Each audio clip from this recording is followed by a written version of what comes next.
you all get settled in, that you'll go back and thinking about renegotiating NAFTA, make sure we understand what's already been done. I would hope that the starting point is the work that you've done, and I'm optimistic that we can renegotiate that deal that's both advantageous to us and advantageous to Mexico, that it's a win-win for both countries. Good. Last thing, when you're mentoring and giving advice to the president-elect, another word of advice from my parents to my sister and me, and it probably works on the tariff, the imposition of tariffs, is what goes around comes around. We want to keep that in mind. Thank you. Just to clarify the record, I'm not mentoring him. He's mentoring me. I'm not so sure. But I do give him advice. I wouldn't clarify that as mentoring. Senator Cardin. Thank you, Mr. Chairman. I want to get to the tax issues for a moment, because we had a chance to talk about that in the office.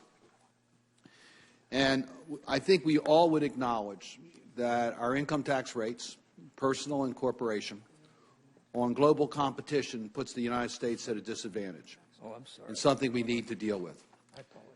We also recognize that from a business tax point of view, it's not just the corporate rate, it's also the individual rate, since 90% plus businesses pay the individual rate.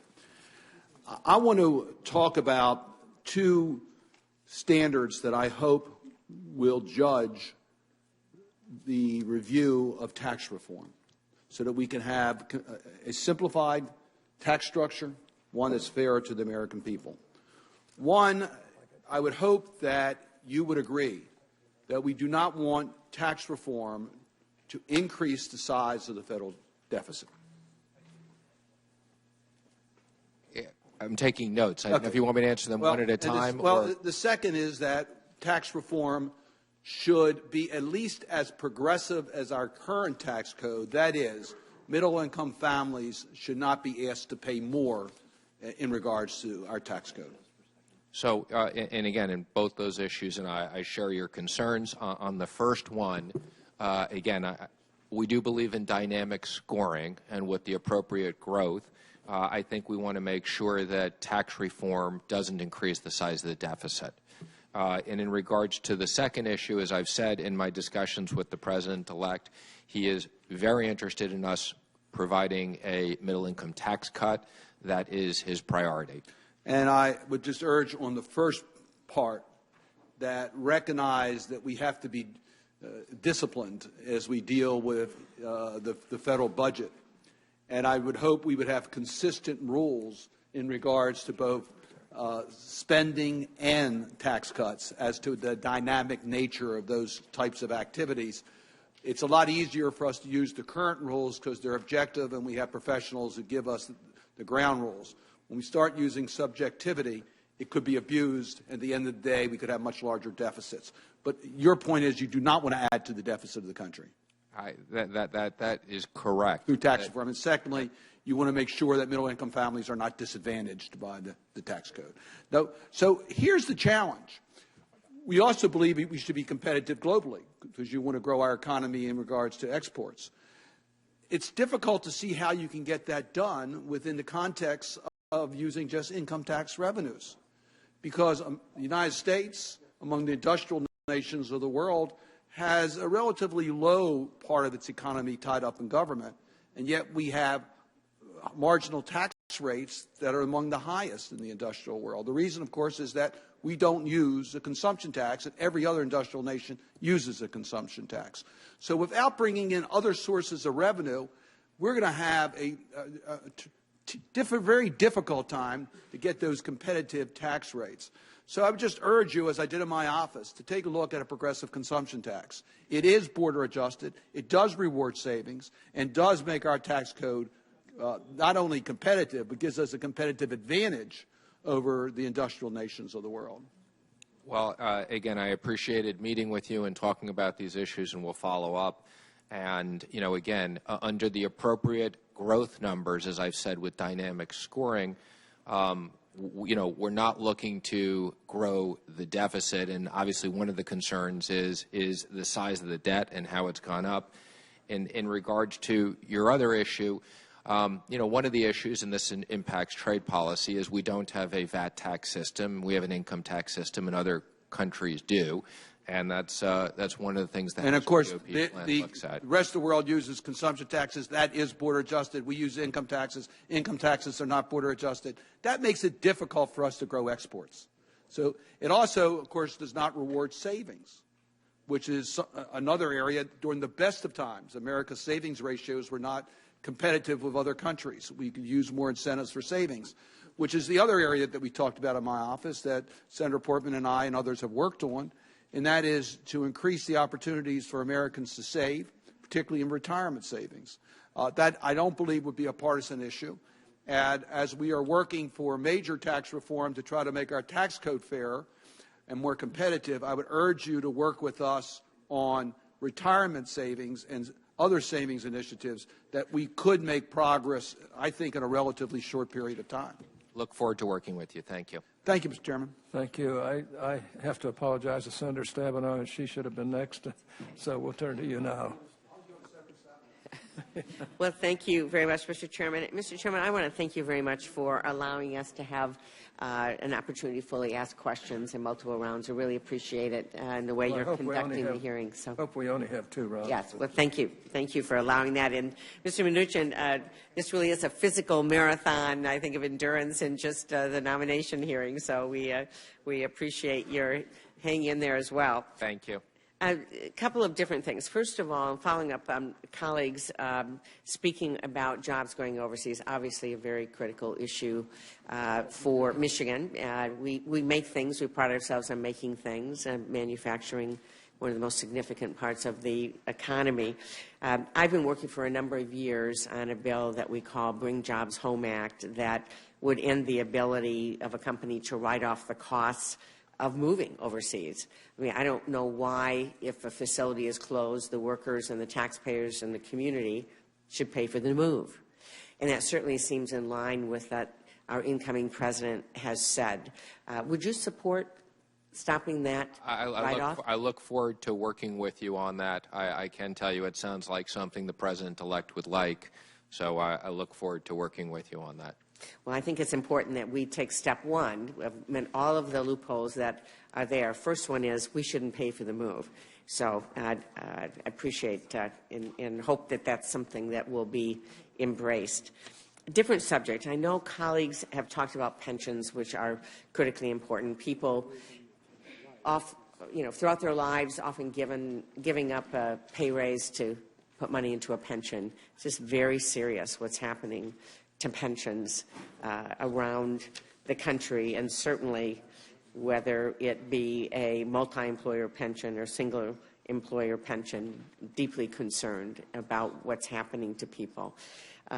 We know that we've heard that from the GAO in 2013 that if there was a multi-employer pension fund to become insolvent, a very large troubled plan, then we could see an estimated benefit paid by the PBGC to be reduced less than 10% of the guaranteed level. So you'd be talking about somebody who worked hard all their life that would be getting $2,000 a month and then could end up with $125. Seems to me that's a pretty basic promise that we need to keep. And rather than ask you to comment at this point, I want to go on to the other piece of keeping our promises, but and ask you to respond to both. One is a pension, and the other is Social Security. And as Treasury Secretary, you will be a trustee, a very important position. And I think it's important to know if you're committed to upholding the new president's promise in May of 2015 that he would not support cuts to Social Security. I absolutely support the president's promise. That's why I'm here. And secondly, what's a cut? I mean, we have heard increases in the retirement age. Is that something that you would support? Again, I've heard the president's promise, and I would sit down and discuss it with him. And I'm happy to work with you on the specifics. But I haven't discussed the specifics with him, but I know from a high level how he feels. And just going back to the pension fund issue, I acknowledge it's a very significant issue and something I look forward to working with you in your office on. This is very real for people, and just as the financial crisis created a serious situation for people in homes and for financial institutions, we all know pension funds were involved in that as well, and somehow didn't make it to the top in terms of being able to be made whole. And so I think that's an unfulfilled promise and obligation that our country still needs to keep. On Social Security, though, there are a lot of ways. I mean, what's a cut? A lot of different ways to look at this. And whether it's raising retirement age, change CPI, progressive price indexing, privatization, cuts in the amount of benefits, I mean, all of these things would reduce a retiree's or worker's lifetime benefits as they become a retiree, and all of them are extremely significant. Just out of curiosity, do you know the average Social Security benefit per month? I do not. I apologize. $1,228.12. Not a lot to live on, and for about a third of the seniors in the country, that's 90% or more of their income. So thank you very much. It's a very significant issue, and I appreciate that. And if I'm confirmed, I look forward to working with the President-elect on this important issue. Thank you. Thank you, Senator. Senator Brown. I've been pleased, Mr. MNUCHIN, thank you, and I'm sorry you had to hurry through lunch. That's okay. Saw you sit in the back room eating lunch probably that you've eaten faster than any time lately, so thank you for that and your patience. I've been pleased the President-elect's committed to helping manufacturers. He wants to buy American, hire American. I'm sending him a letter today, this letter that I will hold up, to let him know I'll be introducing legislation to extend Buy America to all federal infrastructure, construction, and public works projects. If taxpayers pay for it, whether it's a water and sewer system or a bridge, or whether it's steel and iron, or whether it's cloth for an American flag in Akron, Ohio, over the post office, if taxpayers pay for it, our companies and our workers should build it. So I just wanted to let you know of that. Now, I want to talk to you about China. I've never met a Goldman Sachs banker who wanted to get tough on China. Based on your Wall Street background and financial dealings, I'm concerned about just what I've seen in the past with bankers and what I would say is soft on China. Let me lay out a couple of things. Relativity Media is a Beverly Hills company invested in movies, as you know, among other things. When you were co-chair there during 2014 and 15, the company received investment from Chinese investors in the company's films and partnered with the government of the People's Republic of China to promote and distribute Chinese films. China readily admits it wants to become more powerful by increasing its cultural influence in this country and expanding its financial stake in the U.S. film industry. You were a board member of a company that partnered directly with the Chinese government that increased their influence in Hollywood. Were you helping China expand its global power? So let me just first comment. And try to make the answer really short if you can. I know, but I apologize. First of all, I left Goldman Sachs 15 years ago. So just going back to trade, I think of myself as a regional banker, not Goldman Sachs. As it relates from my experience with Relativity, the Chinese never invested in Relativity, and I don't recall them ever having invested in Relativity Films. They did have a small joint venture in China that was not particularly successful, for what it's worth. Now, in regards to my view on China, I 100% support the President's view, and that we need to look at China overall from a trade standpoint and an economic standpoint and a security standpoint, and I look forward to working with him on that. Okay, that's not what you said is not from the reports we get. We will follow up by mail, but we will follow up with a letter to you to talk about that. Happy to. Let me shift to China. China's, as you know, China has great capacity in production of steel. Their distortion of the global steel market puts American workers out of jobs. You and the President-elect talked about that in places like Youngstown, Ohio. Will you commit to make public a comprehensive plan to address global overcapacity in the steel industry within the first month you're on the job? I don't want to make that commitment, but I'm happy to work with your office on this issue. You don't want to make a commitment will be the first month, or you don't want to make a commitment that you will put a substantive comprehensive plan to address global overcapacity? I will make a commitment to sit down with your office and work on this issue and then figure out the time frame and whether we should be making it public. But I understand the issue. The President-elect is concerned about these issues, and we'll work with you on this. Thank you. I want to follow up on, you said you left Goldman 15 years ago, correct? I did, 2002. You're aware, I think, that during part of the time you were at Goldman, you were one of the two firms, I'm not saying you worked on this personally, but I'm saying that Goldman was one of the two firms that managed the portfolio of the Central States Teamsters Pension Fund. And I think you're aware that while Goldman was a manager of the funds of Central States, the plan lost 40% of its value, more than double the average losses for a defined pension benefit plan during that period, due in part to those losses, in part due to Goldman Sachs' I would call it mismanagement of that plan. The Central States Teamsters Pension Fund, as Senators Stabenow, Nelson, and McCaskill said, is in distress and a risk of becoming insolvent. There's a certain irony that if you're confirmed, you'll be a member of the board of the PBGC, as I think you know, and responsible in many ways for protecting the pensions of more than 400,000 working families. You, I assume, don't know who Butch and Rita Lewis are. They're constituents of mine and Senator Portman's. He worked as a trucker for 40 years. He was a Teamster. He led the Southwest Retirement Pension Committee's fight against cuts to their earned benefits. He passed away on New Year's Eve due to a stroke, which doctors have attributed, at least in part, due to the stress he faced over the proposed pension cuts. He and his wife, she lives in Southwest Ohio. She's taken up his fight. She will lose almost her entire pension. So I know you said you aren't for finding a way to make these pensions whole, but understand that this Congress bailed out Wall Street banks, including Goldman, and I hope that you'll change your mind on helping make these pensions whole. And I appreciate the significance of the pension issue, and I can assure you I had nothing to do with that issue when I was at Goldman Sachs. I know that, but I also, whatsoever. but that doesn't make Rita Lewis feel any better. I completely understand that, Senator. I appreciate that.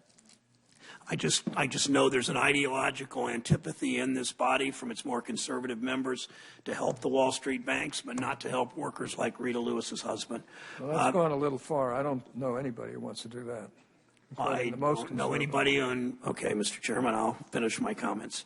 One more point I wanted to make. Last year, I worked with some manufacturers concerned that a metals warehouse owned by your former employer, Goldman, was driving up aluminum costs. The Fed proposed rules to rein in merchant banking authority that allows banks like Goldman to own these metal warehouses. We've done some hearings on that. Will you make it a priority to help the Fed finish its merchant banking rules and to use Treasury's authority to address these unfair practices? Absolutely. I'd be happy to look into that and work on that. Okay, that you understand. Thank you. I understand Treasury has joint rulemaking authority in merchant banking, so they have a role, you have a role, and I hope that you exercise it. Thank you. Thank you, Mr. MNUCHIN. Thank you, Senator. I guess Senator Warner. Or, excuse me, Senator Heller. I'm sorry. Mr. Chairman, thank you. And Mr. MNUCHIN, thanks for your patience. It's a long day, but I hope it's only one day. I want to talk. I don't question the President-elect's desire to repeal and replace Obamacare. He said it, and I don't doubt it. What I do question is what his positions are on all the taxes. And as you know, there were a dozen or more taxes in Obamacare, $1 trillion, new taxes on middle-class America. Can you clarify to me the President-elect's position on the taxes that went along with it? Does he want to keep them? Does he want to repeal them? Give me your best thoughts. So, first of all, again, I just want to, again, apologize that we didn't get back to you on that information. And I assure you, I've read my staff the Riot Act, that this will be our top priority when we leave today. In regards to Obamacare, I haven't been as involved in the specifics of the repeal and replace or replace. As it relates to the taxes, my understanding is to get rid of the surcharge on that. obviously there's a number of controversial taxes in there, the medical device tax, of course, being one, Cadillac tax being another. And I want to kind of hone in a little bit on this Cadillac tax, because as you're well aware of, it's a 40% excise tax on what they consider or deem to be Cadillac taxes. And most people that have what would qualify as a Cadillac tax doesn't come anywhere close to high-end health care programs. This would affect 1.3 million Nevadans, 120 million Americans.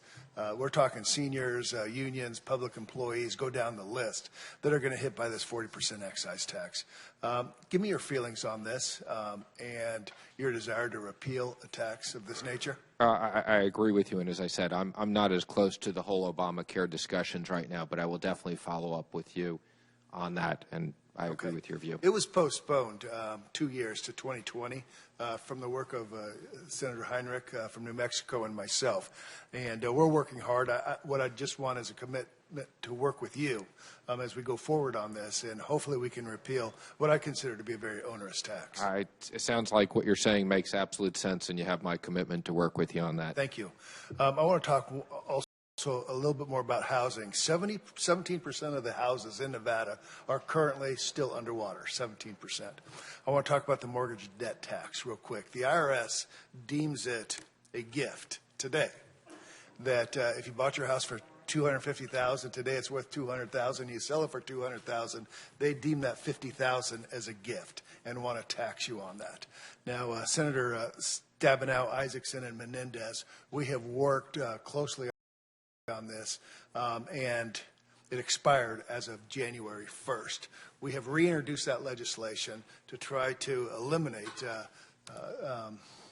this burden on the taxpayer.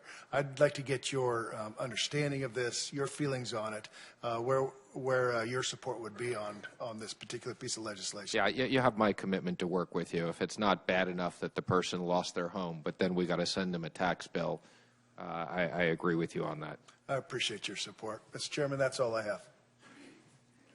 Senator Warner. Thank you, Mr. Chairman. I just want the record to reflect I would differ with my colleague, the senator from Nevada, in terms of characterization of most of the funding that went in for Obamacare. Candidly, it went in terms of capital gains surcharge for folks like you and me, and the higher income surcharge, again, folks like you and me. And I know this has not been your focus yet, but in any world, in any form of hocus-pocus dynamic scoring scheme, the ability to say we're going to, as the President-elect has said, maintain the prohibition against pre-existing conditions, keep kids on their parents' policies till they're 26, make sure there's insurance for everybody, and pay for it all will be a curious act. Let me come to my questions, though. I appreciate very much your earlier comments to me and Senator Crapo about GSE reform, but I want to clear up one thing. As you're aware, there have been a number of hedge funds that, at the absolute demise of those Fannie and Freddie in the public markets, they went in and bought them cheap. That's what hedge funds do. And they have then launched a remarkable campaign, both public and private, of lobbying that is, in certain ways, in terms of even character assassinations of certain senators, that in certain ways is almost unprecedented. The President-elect and you invested in one of those funds. The President-elect has divested himself. I imagine you will divest yourself as well. But again, in light of your firm commitment earlier not to go with some kind of recap and release scheme that would greatly enhance those hedge funds' profits, I believe, and then leave the taxpayers potentially holding the bag if another housing crisis took place. I just thought you'd probably want to comment on that and reaffirm that commitment that you're going to be looking out for the interests of the taxpayers and not some of the folks that you might have invested in the past. I mean, first of all, let me just comment. I have divested my interest in that fund as well already. And as I said, my job is to look out what's for the best interest for the taxpayers, balancing on this issue the need for housing reform and making sure that we maintain housing liquidity with making sure that the taxpayers are not on the hook for that. And whatever the legal issues are associated with, again, as it relates to the entities, I have tremendous expertise on the entities. As it relates to the legal case, various holders of different securities. I haven't studied that at all. And I would that to the concur that courts. those of us who've been part of the reform realize that legal proceeding will continue. One of the things, you're complimentary on my business background, and obviously you've had a great deal of success in business as well. One of the things I think that business people oftentimes bring to the political process is willing to look at things fresh. And you as a business person realizes there's two sides of a balance sheet. There's revenue and there's spending. Yes. Many people come to the political process and get hired into this process by taking absolutist pledges on things like revenues. As we discussed in my office, if you look and share with you the data of the 34 industrial nations in the world, much to the surprise of many, America actually ranks 31st out of 34 nations in terms of total revenues as a percent of GDP. In effect, our tax rates compared to everyone else. I know you're not going to probably fully answer this, but my hope would be that you would not, or in your moving forward in this position, take one of those absolutist pledges that in an effort to try to drive down our $19 trillion deficit going up much higher if with some of these tax reform plans putting foot forward, that you're not going to arbitrarily take one whole half of the balance sheet off from being considered, the whole question around revenues. Oh, I mean, my only pledge is I'm working for the American people, and we'll be open-minded at looking at different things.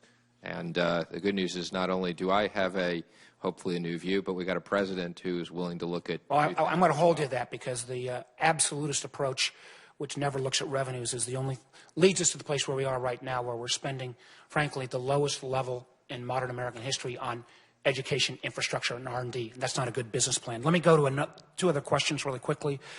Earlier comment, and I was a little surprised at your response, having gone through the FDIC process with a relatively mid-sized institution. As I'm sure you're aware, Lehman, much smaller than most of the SIFI institutions, took 5 years in the bankruptcy proceeding. And in Title II of Dodd-Frank, a bipartisan component of the bill that actually had 80 senators' support, there was an acknowledgement that while we need to prepare for bankruptcy proceedings, and those are the liquidation plans that these institutions have to prepare, that if that proceeding couldn't take place, or if bankruptcy wouldn't work, you had as a fallback provision Title II. It would concern me greatly if you agreed with some of the other comments that Title II reserve that most of the large institutions actually believe strengthens the systems, you'd be in favor of repealing. Well, again, it's a complicated issue. Absolutely. So that's why I'm concerned. Again, I'm not suggesting that we remove Title II tomorrow without having the appropriate bankruptcy solution. And again, it depends on what's in bankruptcy. So it depends about whether we're talking about a holding company that just has a bunch of sub-debt and equity, or if we're talking about the bank. So again, we've had a process to resolve banks. What again, I think that we need to look at is the holding company issues. What I would simply point out, the National Bankruptcy Conference, which is composed of bankruptcy judges, lawyers, believes, quote, orderly liquidation authority under Title II should continue to be available, even if the bankruptcy code is amended. Thank you, Mr. Chairman. Senator McCaskill. Thank you. I want to gently take issue with my colleague, Senator Burr. It is clear that the Committee on Foreign Investment in the United States does have the responsibility of looking at foreign investment and whether it impacts national security. And clearly, as Secretary of the Treasury, you will have a role in that. And I think it would be hard to argue that debt owed to foreign entities could, by the Commander-in-Chief and the President of the United States, that it could not have any impact on national security.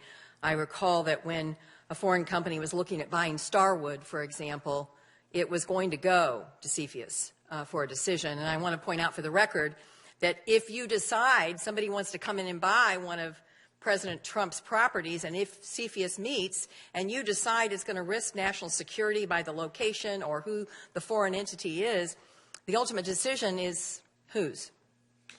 Well, again, let me just assure you, I'm going to take my role as chair of CFIUS very, very seriously. I know, but if you take it seriously, but whose decision is it?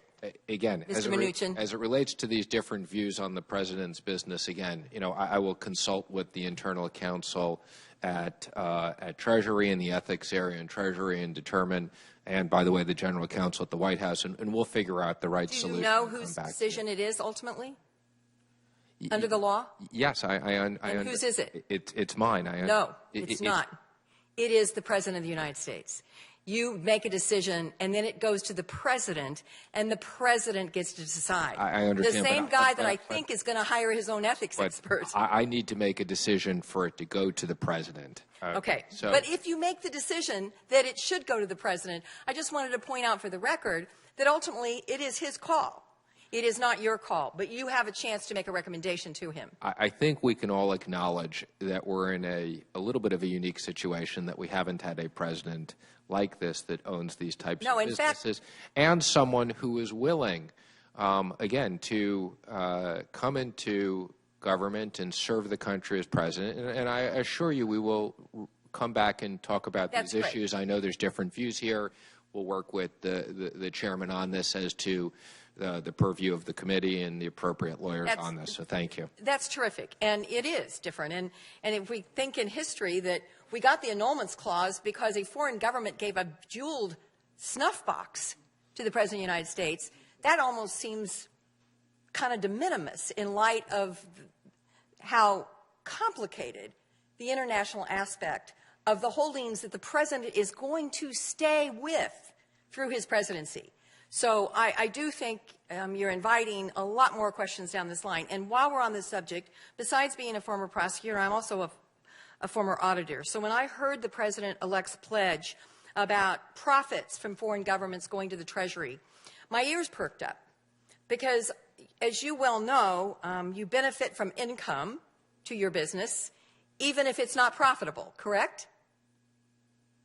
How do you benefit of income if it's not profitable? Well, let's say you're the Trump Hotel by the White House and you're losing $1 million a year, and a foreign government comes in and buys a suite of rooms for a year, which brings your balance sheet much closer to a loss of $200,000 a year. Haven't you benefited from that income of $800,000 a year? I'm following your reasoning. Okay. So, first of all, I think he has to, in order to make good on a pledge to do this, he has to pledge to give all of his income from foreign interests unless there's going to be an auditor.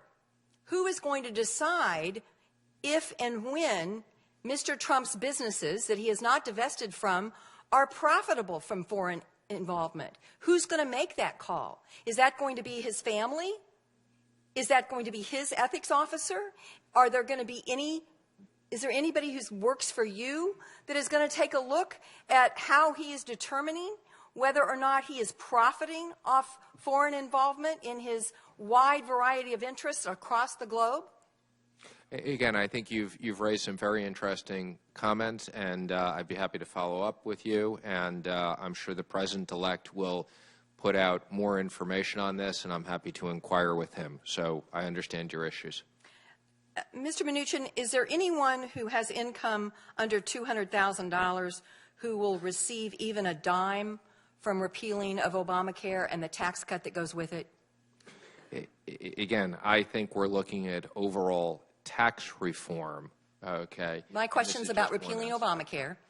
In repealing Obamacare, you're going to repeal the taxes that are in Obamacare that strengthen Medicare and do all those things. You're going to repeal, if you repeal Obamacare, it will be a tax cut. My question is, will anyone who makes less than $200,000 a year receive even a dime from that tax cut? Again, I think we're going to look at tax reform as overall and what it does, and no different than when Obamacare was put in, it was a tax hike on those people. People who made over $200,000 yes. a year. No question. I mean, most of it was on people who make more than $1 million a year. So the answer is not one dime of the tax cut that the Republican Congress is about to do on the repeal of Obamacare will go to one American who makes less than $200,000 a year. Finally, let me talk about pensions. You supported the bank bailout, so did I. You support the stimulus, so did I. We talked about this in my office. I think we both agreed it was necessary in light of what our country was facing. But to the pensions, you have an incredibly important role in the stability of guaranteed pensions in this country in the new job that you seek. I have 32,000 people in my state that worked hard for decades, most of them driving trucks.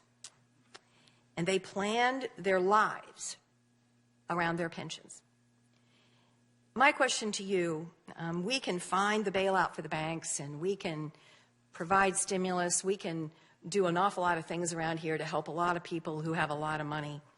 Will you commit to meet with some of the truck drivers from my state so they can look you in the eye and explain to you that the guarantee of their pension, you know, your new boss did an amazing job connecting with people like these Missourians all over the country.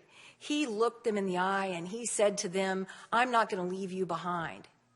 I want to hear from you that you're not going to leave these people behind. What I will say is I will commit to meet with them, and I will commit to work with your office on us figuring out what is an appropriate bipartisan solution to this issue that I appreciate. The pension issue we've talked about several times today is a significant issue.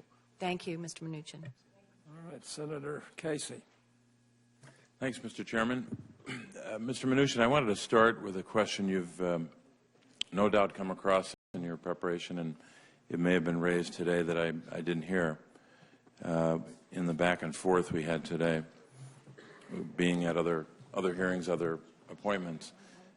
Currency manipulation, which is, the simple way for me to describe it in the context of Pennsylvania is when a country like China cheats on their currency, Pennsylvania loses jobs. That's irrefutable, and that's unfortunately been an all too common occurrence. Maybe not at this moment, but when it happens, it's a substantial hit to workers and companies across our state. Let me just get some basics down in terms of the posture you would take and the predisposition you have on this issue were you to be confirmed as Treasury Secretary. First, this basic question: do you believe that currency manipulation is a violation of international trade laws, and that a country who engages in that activity, that behavior, should be held accountable? Yes, I do. Or no? Yes, I do. Second, while China's currency policies have shifted of late, would you commit to me and to this committee that if China began to manipulate its currency again, you would recommend to the President that the government formally name China a currency manipulator? I would. And I'm happy to hear you answer yes to both of those, because this is the kind of issue that cuts across both parties, cuts across all different points of view. I wanted to move to some tax issues. You and I, when you came to my office, talked not extensively, but for a little while about tax reform and your perspective on that. In particular, I wanted to focus on the middle class. Many in the incoming administration have talked about trying to help the middle class. And correct me if I'm wrong, but I think you've repeatedly said that you want to provide middle-class tax cuts. Is that correct? That is correct. What specific provisions would you support as Treasury Secretary that would get to what you would define as a set of policies or trade policies that would provide that kind of middle-class tax cut? Well, I think there's two different issues. I mean, there are trade policies and there are tax policies. So I see the trade policies as doing things that are beneficial for the American worker and American companies, and I see the tax policies as things that will incentivize businesses to be competitive here, as well as simplify the personal taxes and reduce middle-income taxes. Well, I hope we can be more specific, because I think the American people need to know that when any deal is reached in this town as it relates to taxes, whether it's tax reform or whether it's something more limited, that the middle class doesn't get left behind, as they often have in tax policy. I shared with you that piece from the New York Times this August. Neil Irwin, I think it was August 12th, I remember the date because of how stunning it was, where when he did the analysis of then-candidate Trump's tax proposal, which was really an embrace of the Republican House tax plan, the middle class got 0.2%, big bonanza there. The top 1% got 5 full percentage points of addition. Now, you may debate and say Neil Irwin's piece was wrong or other analyses are wrong, but I hope that at the end of a period of time when this incoming administration is working with the Republican Congress has had an agreement on taxes, I would hope that we would not see that kind of a bonanza, a giveaway, almost an unfettered giveaway to the very, very wealthy. Last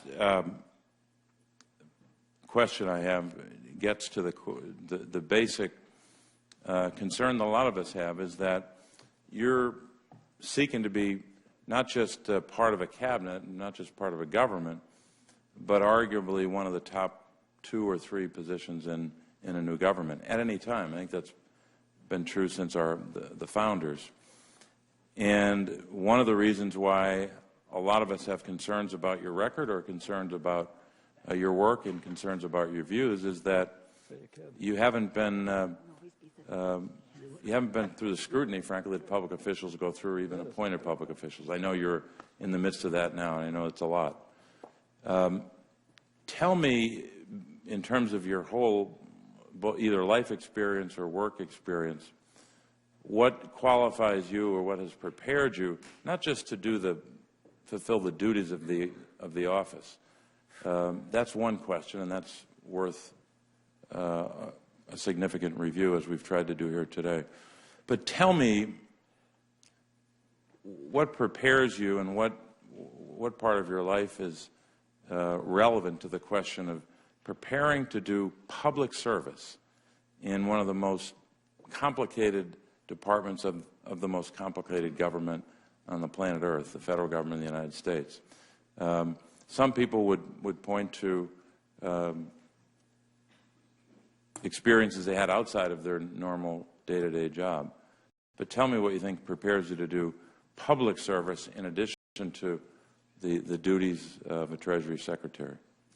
Well, let me first comment on, I do think I've gone through an incredible amount of scrutiny on my investments in my private life as part of doing this. So that's part of the deal. And I mean, that's part of, I'm just saying, that's right. part of the deal, and I've fully disclosed everything, as you know.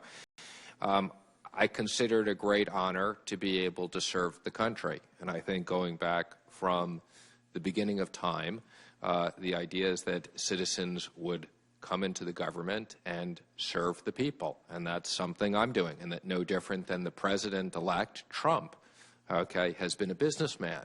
And he decided to step away from his business and serve the country. And he spent the last 2 years campaigning and being on the road because he wants to serve the American people. And I share that desire.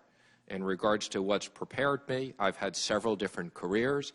At Goldman Sachs, I had tremendous experience in both the financial markets and in technology. I think both of those are very important things and expertise for a Treasury Secretary to have. After that, I've been in the investment business, and more importantly, I've been a regional banker. I think that being actually a regional banker who's lent money, I think that I have actually a unique combination. Unlike Hank Paulson, who just ran a big investment bank, I ran a big part of Goldman Sachs. I had trading experience very similar to what Bob Rubin did, who was at Goldman Sachs and served to the country. And on top of that, I've had the added benefit of actually being a regional banker and lending to companies. And that's something that I've been doing. And on top of that, I've worked very closely with the President. I think one of the important parts of this job is the Treasury Secretary has to have a close relationship. I view my job as serving the President and being a conduit between the President's mission and between the Senate and the House. And I think I have a unique set of skills, and that's why he's chosen me for the job. Well, I would add to my earlier comments in this way. This is public service. It's not just being able to fulfill a duty or a job. You're a servant of the people. There's an inscription on a building in the state capitol in my home state of Harrisburg. The building I worked in for 10 years. It describes public service the best way that I've ever seen. It says, public service is a trust given in faith and accepted in honor. And that accepted in honor part is challenging for all of us. So I just hope that you bear that in mind were you to be successful in the confirmation process. Thank you. Mr. Chairman, thank you. Senator Menendez has one more question he'd like to ask, and hopefully he'll be the last one to ask. Well, thank you, Mr. Chairman. You've heard a lot about pensions here, and I care about American workers and their pensions. And you served as director of Sears Holdings, which is the parent company of Sears and Kmart, for about 12 years. You served on the Finance Committee, which was tasked with reviewing investment policies of the retirement plans of the company and its subsidiaries. Is that correct? That is correct. And as the chairman and CEO of Sears Holding is a gentleman named Edward Eddie Lampert, who I understand is your former college roommate. Yeah, actually the benefit of he's here with us today. Okay, good. So you're also an investor in the hedge fund, ESL Investments, which you're choosing not to divest yourself of, as I understand from your disclosure. The hedge fund is also run by Mr. Lampert. You earned up to $26 million from the hedge fund last year, according to your disclosures. That same hedge fund currently holds 29% of its portfolio in Sears stock, and Mr. Lampert himself effectively owns 49% of Sears stock, according to public SEC filings. Is that all fair statements? I think actually I've invested close to $26 million. I didn't make $26 million. I won't equivocate with you. Now, Sears has been performing poorly, and as a result, forced to sell assets to cover operating costs and to contribute to its pension fund. Interestingly, several of the most valuable assets that have been sold in part to Mr. Lampert's hedge fund, including Land's End, Sears Canada, and most of Sears real estate. The real estate was sold off to a different entity whose largest shareholder is Mr. Lampert's hedge fund. And that seems to have resulted in a shareholder lawsuit, according to SEC filings. The Pension Benefit Guarantee Corporation initiated an agreement with Sears to protect the pension benefits of more than 200,000 plan participants after the real estate deal and significant cut to pensioners' health subsidies that occurred during your watch. Unfortunately, the agreement with the PBGC puts the plan's pensioners behind Mr. Lampert's hedge fund in the ability to get assets from Sears in any bankruptcy proceedings. Because of this, because Sears has received at least $800 million in secured loans from Mr. Lampert's hedge funds, some of them secured by Sears properties, the Sears pension fund currently faces a $2.1 billion funding obligation gap. Now, I take these all from filings and public reports, and I assume that that basically is a fair statement. That sounds about right, but let me get to my question, and then I'm happy to hear your answer. Are you aware that if you are confirmed as Treasury Secretary, you would become one of 3 board members of the Pension Benefit Guarantee Corporation that has the power to either accept or deny a pension plan termination application, such as that could occur with Sears bankruptcy, making the federal government cover Sears pension tab? Do you recognize that you're going to be part of that board? You do. Now, so here's where my concern is, and maybe you can elucidate it for me. You were a director at Sears for 12 years, where you had oversight over the administration and investment into the pension fund. That pension fund has been underfunded. Its benefits were cut during the time period that you were there. It now faces a $2.1 billion funding obligation gap. Sears has sold off some of the most valuable assets while you've been on the board. Your college roommate's hedge fund has large interest in the property sold, numerous secured loans with Sears, and owns a controlling share of Sears stock shares. You earned up to $26 million last year from your shares in that hedge fund, and you're refusing to divest yourself of the hedge fund.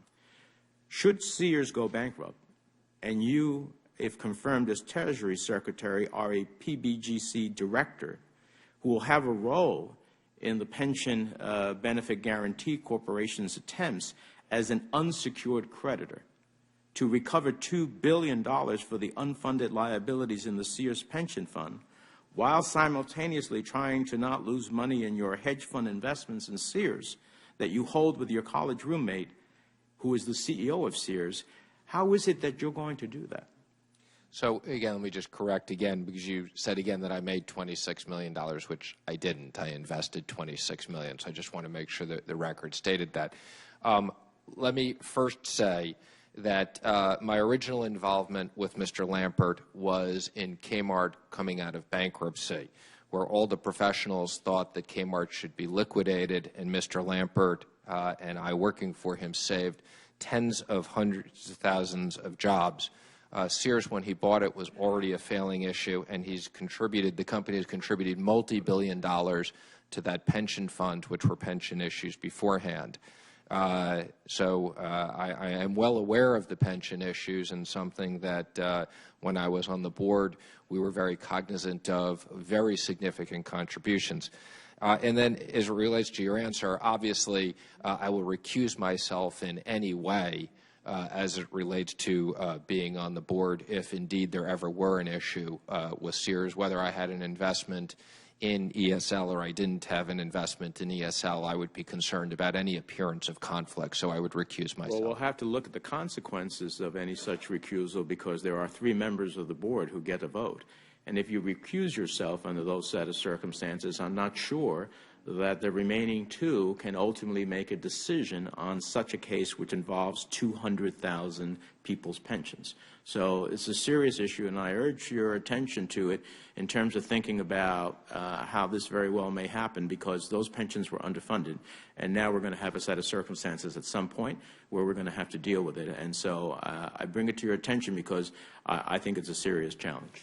Okay, and again, I will work with the Ethics Office and the General Counsel to work through that. And again, I would just comment that Sears inherited, when it was purchased, a underfunded, and has contributed billions of dollars to this along the way. It may have inherited it, but by the same token, it continued to underfund it. All right. Senator Wyden's going to give his closing remarks, and then I'll give mine. Thank you. Thank you, Mr. Chairman. I want to review for the committee and colleagues where I think we are, both from the standpoint of process and from the standpoint of substance. Now, Mr. MNUCHIN, a month ago, you signed documents and an affidavit that omitted the Cayman Island Fund, almost $100 million of real estate, 6 shell companies, and a hedge fund in Anguilla. This was not self-corrected. The only reason it came to light was my staff found it and told you that it had to be corrected. Now, I hope you'll make another correction based on what I heard today. When we talked about the Anguilla Fund, and I asked about whether you pursued this for the 0% tax rate, you said that it was really all about helping churches and pensions. Your words, not mine. I have an SEC document that indicates you are helping a lot of private investors as well. So I hope that you will take the comments that you have made today, which I think led most people and all who listened in that you were helping just churches and pensions, that they will get the exact facts, and the SEC document lays that out. Now, from the standpoint of substance, the MNUCHIN rule sounded promising to me when you said it, the first time. no absolute tax cuts for the wealthy. So and senators, I thought Senator McCaskill was very good, probably considerably more eloquent than I, asked about the ACA, because when you look at the ACA, it's really a Trojan horse for tax cuts for the well-to-do. And both she and I pointed out that well-to-do people would get payroll tax cuts and would really be paid for by the working class losing benefits. And throughout the afternoon, when anybody would ask a question about tax policy, Senator McCaskill, myself, and others, he said, well, it's all got to be considered as part of this big tax architecture. Your words, not mine.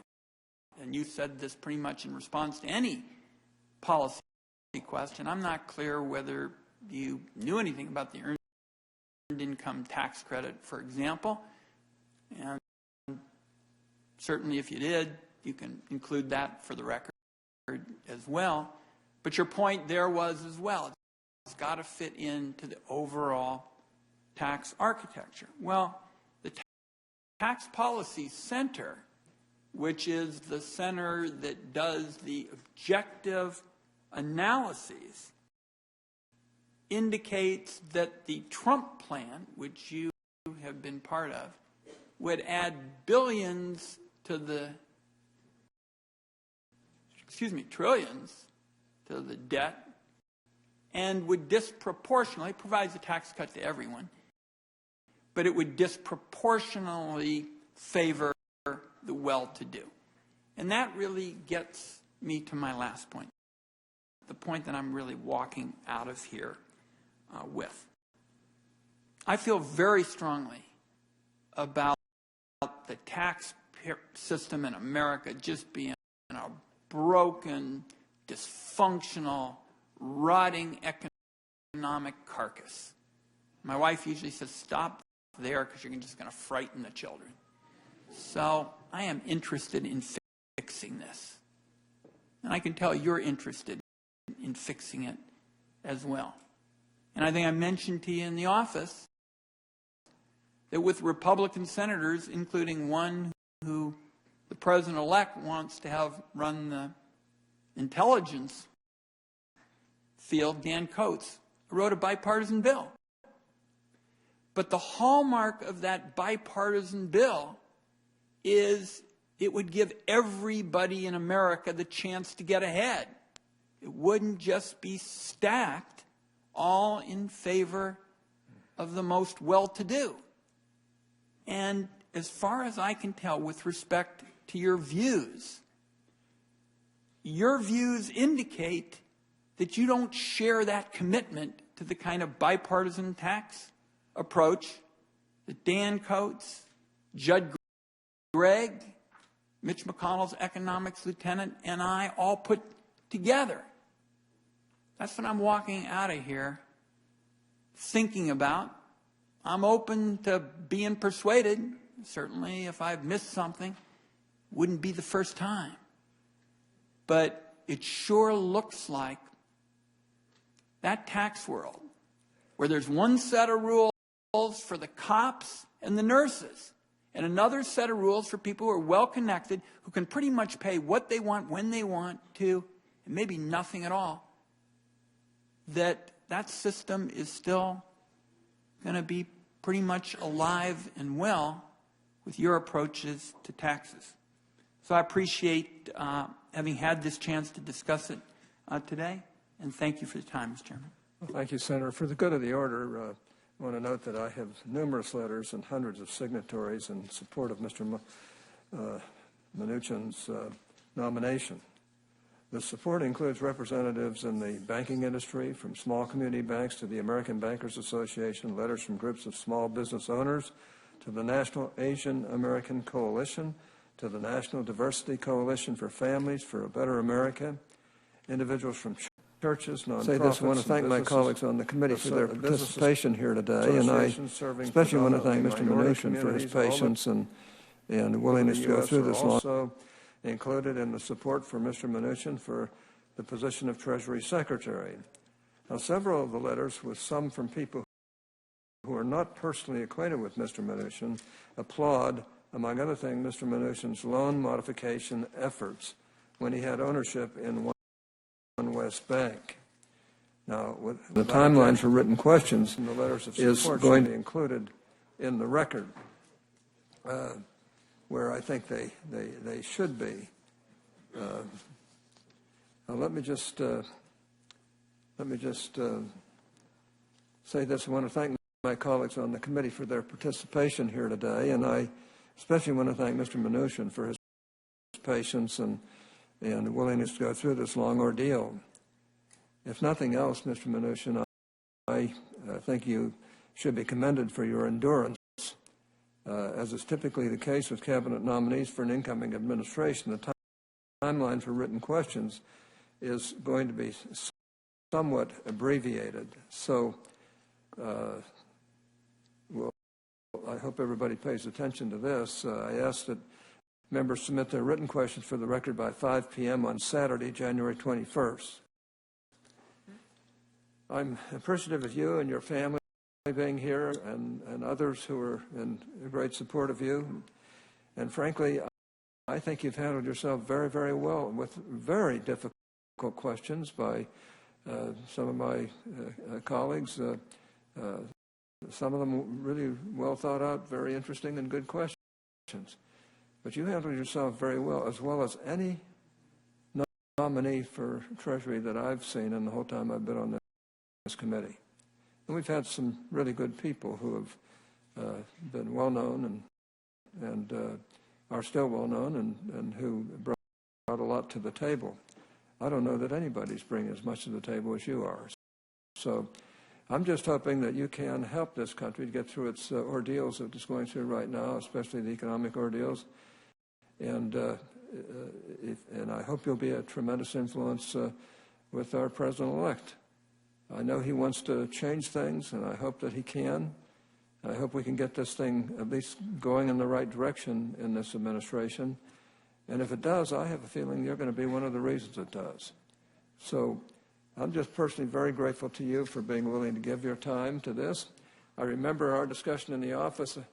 I said to you, I said, you're going to lose a lot of money taking this job. And your response was, I don't care. I want to serve my country. And you are going to lose a lot of money. When you had to sell off all your assets and so forth, you've made tremendous sacrifices to take this job.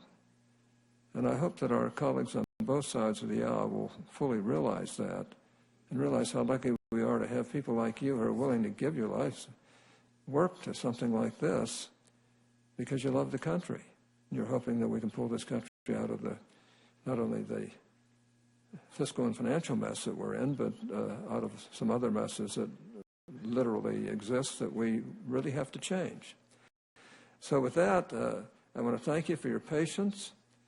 I want to tell you that you've certainly impressed a lot of people here, and especially me.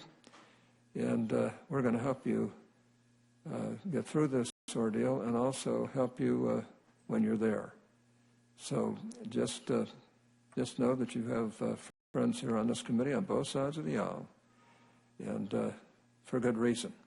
We all know that this job is one of the most important jobs in this country's history, and I think you're the man for it.